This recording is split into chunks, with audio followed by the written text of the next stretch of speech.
it seems to me absolutely extraordinary, Peter, when you get this unprecedented Chinese move, this wanton firing of guns, obviously in some sort of, we're going to scare you, look what we're capable of, off our coast, that we relied on a Virgin jet pilot and a New Zealand frigate. They've only got two. Luckily, they had one in the water there. We relied on them to be our ears and eyes. I mean, this is just astonishing to me.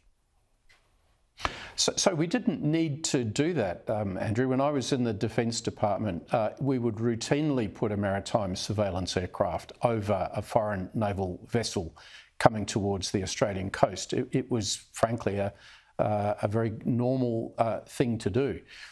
In order for Defence to be in the situation it's in now, it must have made a decision to keep as far away from that Chinese flotilla as it possibly could, and therefore it missed that communication. The communication that the Virgin pilot picked up went through a standard radio frequency, which an Australian Air Force maritime surveillance aircraft would most certainly have picked up had it been in the region. So there has been a significant operational failure here, which I think becomes very stark when you see the Chief of the Defence Force giving evidence in estimates committees today, quite at variance from what the Prime Minister is saying. I'm afraid this is amateurish stuff driven by a government not interested in defence and not knowing how to deal with China. That's the core of it.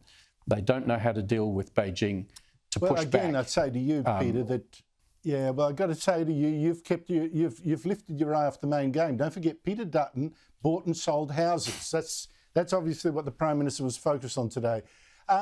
What though, we talk about the stuff-ups and I'm staggered. The Prime Minister telling out-and-out porkies about what the Chinese were up to and when we got warned and all that kind of thing. What are the Chinese actually up to, do you think, sailing up and down firing their guns? They're doing two things. I mean, one is directly intimidating Australia. It's saying to us, you remember your place. You're a subordinate country and we're the boss here. That's message number one. Message number two, I think, is testing to see what, if anything, the Trump administration is going to do about it. After all, we are, along with Japan, America's closest military partners in this part of the world. If America watches this, they would surely express some degree of concern about what's happening to an ally. So I think it's a test. China is seeing, will we react to our bullying? And we have failed terribly to do nothing that's of any value. And I think they're waiting to see, is the Trump administration going to react in any way? If there's no signals out of Washington, the signal to Beijing or the message to Beijing will be, hey, you can do what you want in the Indo-Pacific. So, Washington should have been taking this more seriously as well and expecting Australia to do a better job.